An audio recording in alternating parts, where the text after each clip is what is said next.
Assalamualaikum warahmatullahi wabarakatuh.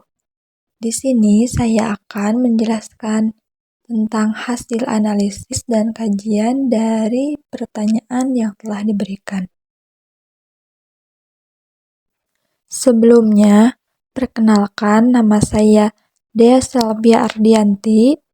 Saya dari kelas A3 dengan nomor induk mahasiswa 24060170 dari program studi Pendidikan Guru Sekolah Dasar, mata kuliah Pendidikan Agama Islam.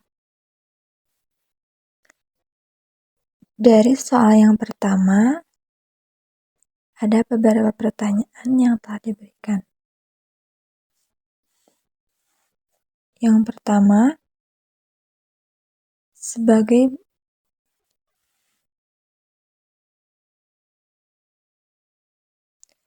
dari soal nomor 1, saya mengidentifikasi masalah utamanya yaitu masjid di kota kecil ini kurang optimal dalam menjalankan perannya sebagai pusat aktivitas masyarakat. Masjid hanya ramai pada waktu sholat Jumat dan sholat wajib tertentu. Sementara kegiatan lain seperti kajian keislaman, aktivitas pemuda, atau layanan sosial jarang dilakukan. Bahkan tidak ada sama sekali. Hal ini menyebabkan masjid kehilangan perannya sebagai pusat pembinaan umat. Selain itu, partisipasi masyarakat sekitar juga rendah. Banyak pemuda lebih memilih menghabiskan waktu di warung kopi daripada memanfaatkan masjid untuk kegiatan positif. Kesadaran spiritual masyarakat secara umum juga kurang, sehingga masyarakat banyak yang tidak aktif dalam memakmurkan masjid. Di sisi lain, ada kebutuhan yang mendesak akan program kesehatan, pendidikan, dan pemberdayaan ekonomi yang hingga kini belum terpenuhi. Selanjutnya, ada beberapa pertanyaan yang telah diberikan, yaitu, sebagai bagian dari pengurus masjid, Anda diminta membuat sebuah rencana strategis untuk memaksimalkan peran masjid dalam membangun umat dengan kriteria berikut. Yang pertama, religius spiritual. Bagaimana masjid dapat meningkatkan kesadaran spiritual masyarakat? Menurut saya, programnya yaitu Holaqoh Inspirasi. Program ini bertujuan meningkatkan kesadaran spiritual masyarakat melalui kajian rutin yang diadakan setiap minggu. Kajian ini dibagi menjadi beberapa kelompok sesuai usia, seperti remaja, dewasa, dan lansia, dengan topik yang menarik dan relevan seperti tafsir Al-Quran, fikih praktis, dan kisah Nabi. Selain itu, masjid dapat memanfaatkan media sosial untuk menyiarkan kajian secara langsung agar menjangkau jamaah yang lebih luas. Program ini diharapkan dapat meningkatkan pemahaman agama, menarik minat pemuda untuk lebih dekat dengan masjid, serta mempererat hubungan antar jamaah. Selanjutnya, pertanyaan yang kedua yaitu sehat rohani dan jasmani. Program apa yang bisa dilakukan untuk mendukung kesehatan jasmani dan rohani jamaah? Menurut saya, program Masjid Sehat. Program ini dirancang untuk mendukung kesehatan jasmani dan rohani jamaah.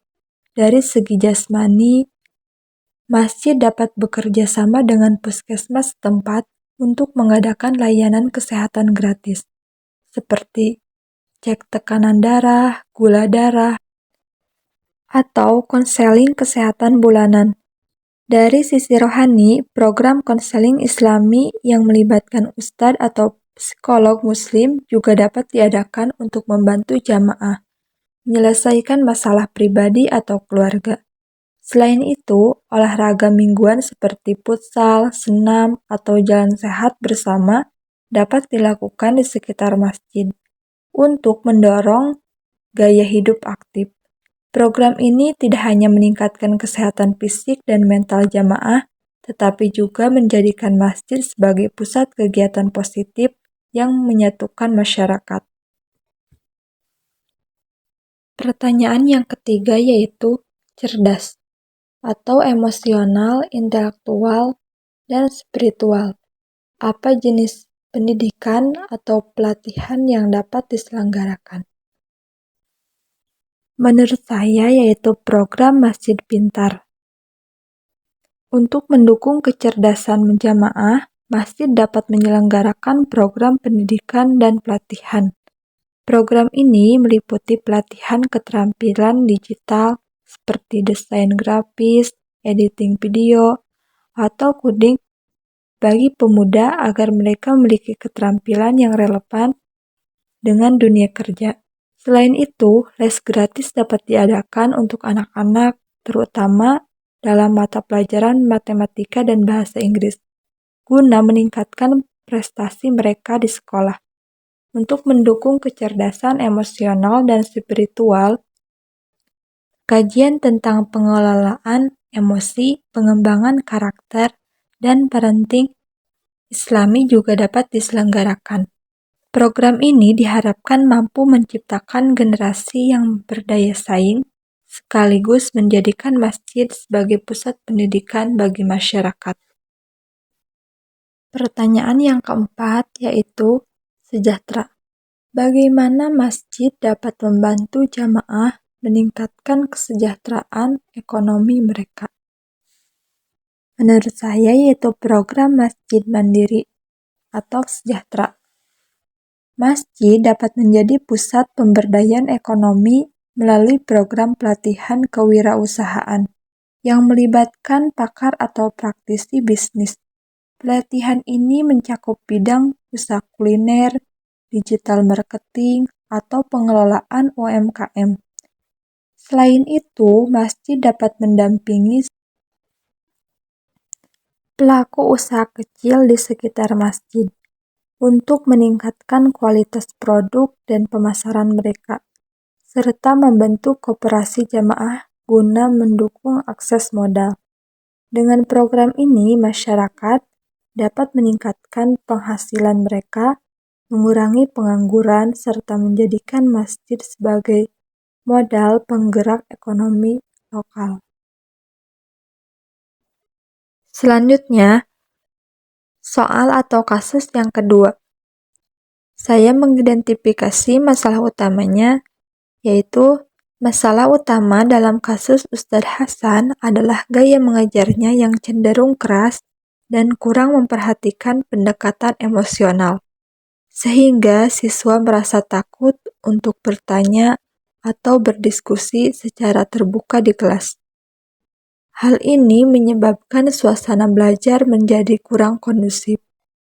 Selain itu, metode pengajaran Ustadz Hasan belum sepenuhnya memenuhi harapan orang tua yang menginginkan pendidikan Islam yang tidak hanya berfokus pada ilmu agama, tetapi juga membentuk akhlak mulia, kemampuan berpikir kritis, dan sikap toleran terhadap perbedaan.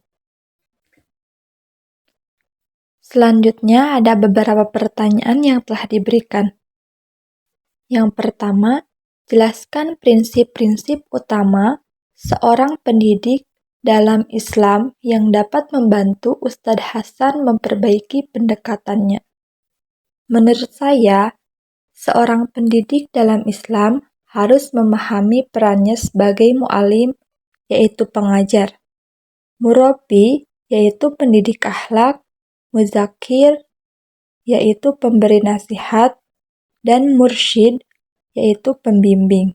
Sebagai mu'alim, seorang guru bertugas menyampaikan ilmu secara jelas dan terstruktur dengan penuh kesabaran, sehingga ilmu dapat dipahami oleh siswa.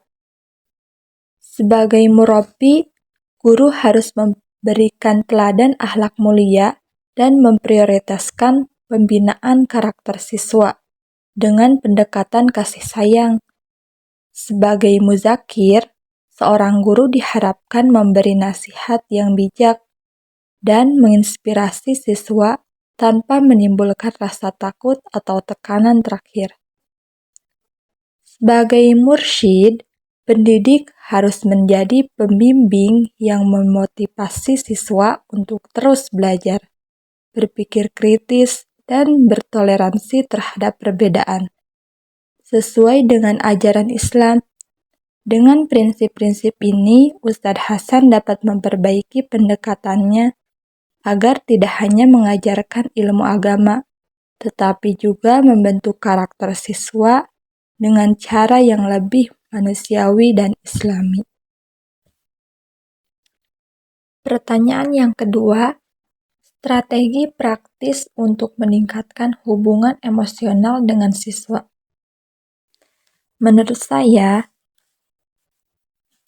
yang pertama yaitu berkomunikasi dengan empati dan kasih sayang. Ustadz Hasan perlu mengubah pola komunikasi yang cenderung keras menjadi lebih empati. Dalam Islam, Rasulullah SAW telah memberikan teladan bagaimana mendidik dengan penuh kelembutan, seperti menggunakan panggilan sayang kepada anak-anak. Melalui empati, siswa akan merasa lebih nyaman untuk berinteraksi dan menyampaikan pendapat mereka. Yang kedua, memberikan ruang diskusi yang bebas dan aman. Ustadz Hasan bisa menciptakan suasana kelas yang terbuka dengan memberikan kesempatan bagi siswa untuk bertanya tanpa takut disalahkan. Hal ini dapat dilakukan dengan memberikan pujian atas keberanian bertanya atau berpendapat. Strategi ini akan melatih siswa untuk berpikir kritis dan menghilangkan rasa takut terhadap guru. Yang ketiga, melakukan observasi dan pendekatan personal. Ustadz Hasan perlu lebih mengenal karakter dan kebutuhan masing-masing siswa. Dengan cara ini, bisa memberikan perhatian khusus kepada siswa yang membutuhkan, seperti berbicara empat mata dengan siswa yang kurang percaya diri. Pendekatan ini menunjukkan bahwa guru peduli kepada perkembangan emosional dan akademik setiap individu. Pertanyaan selanjutnya, berikan contoh kegiatan atau metode pembelajaran yang sesuai untuk menciptakan suasana kelas yang kondusif, menyenangkan, dan tetap islami. Menurut saya, yang pertama, metode kisah inspiratif. Ustadz Hasan dapat memulai pembelajaran dengan menceritakan kisah Nabi atau sahabat yang relevan dengan tema pelajaran. Misalnya, tentang kesabaran Nabi Muhammad dalam mendidik umat.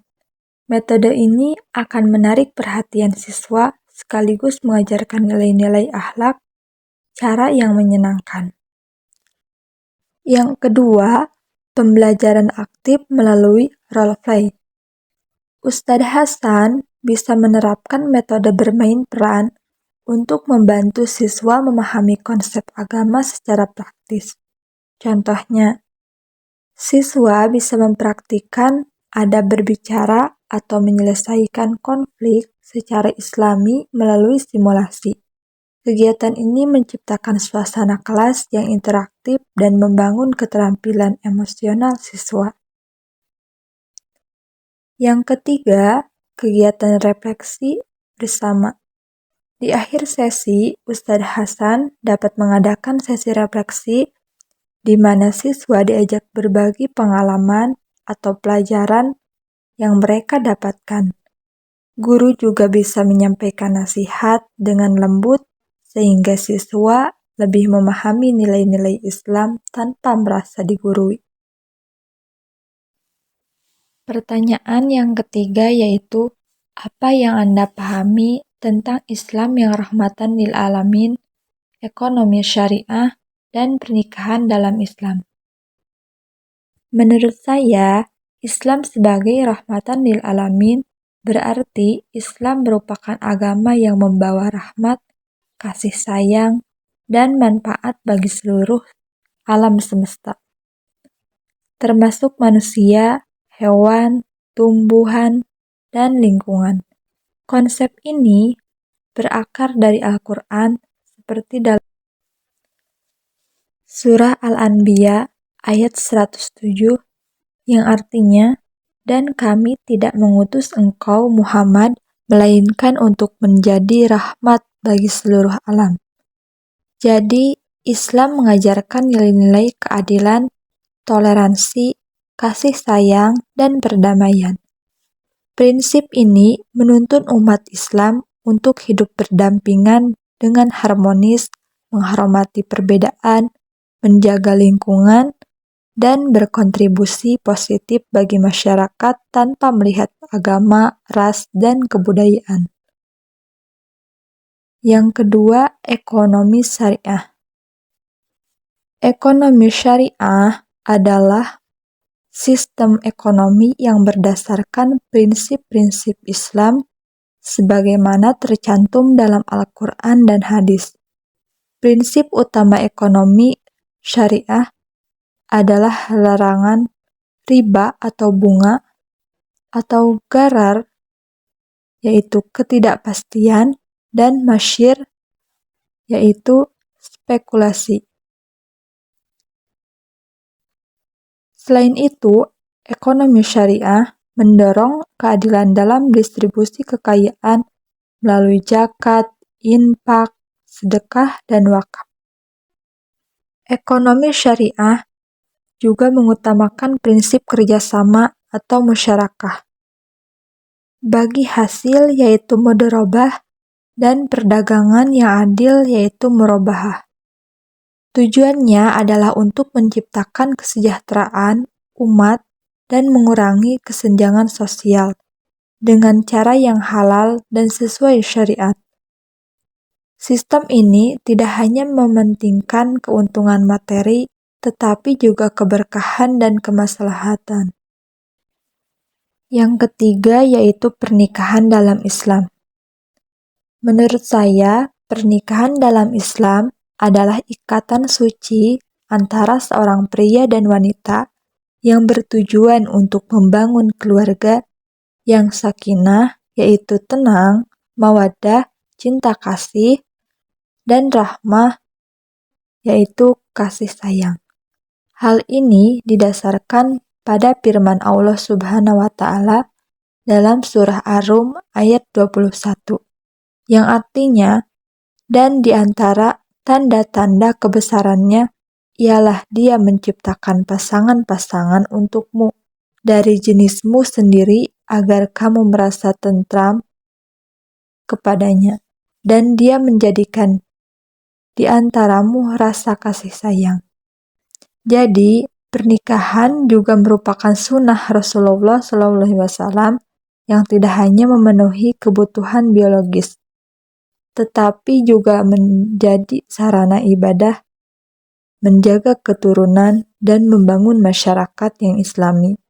Dalam pernikahan, suami dan istri memiliki hak dan kewajiban yang saling melengkapi, seperti membina hubungan yang harmonis, mendidik anak-anak dalam agama, serta menjaga hubungan yang halal sesuai syariat. Selanjutnya kesimpulannya. Optimalisasi peran masjid dapat dilakukan dengan memaksimalkan fungsi masjid sebagai pusat spiritual, sosial, dan pemberdayaan masyarakat melalui program-program seperti Halaqah Inspirasi, Masjid Sehat, Masjid Pintar, dan Masjid Mandiri. Sebagai pendidik, Ustadz Hasan dapat mengaplikasikan prinsip mu'alim, murabbi, muzakir, dan mursyid untuk memperbaiki pendekatannya. Strategi seperti komunikasi empati, menciptakan ruang diskusi yang aman, dan pendekatan personal dapat meningkatkan hubungan emosional dengan siswa. Dan Islam sebagai rahmatan lil alamin mengajarkan toleransi, keadilan, dan kasih sayang untuk seluruh makhluk. sedangkan ekonomi syariah memberikan solusi ekonomi yang adil dan berkah. Sementara pernikahan dalam Islam bertujuan membangun keluarga sakinah, mawaddah, dan rahmah. Ketiga konsep ini menjadi dasar untuk menciptakan masyarakat yang harmonis, berkah, dan sejahtera. Mungkin hanya itu yang dapat saya sampaikan. Mohon maaf atas segala kekurangannya. Terima kasih. Wassalamualaikum warahmatullahi wabarakatuh.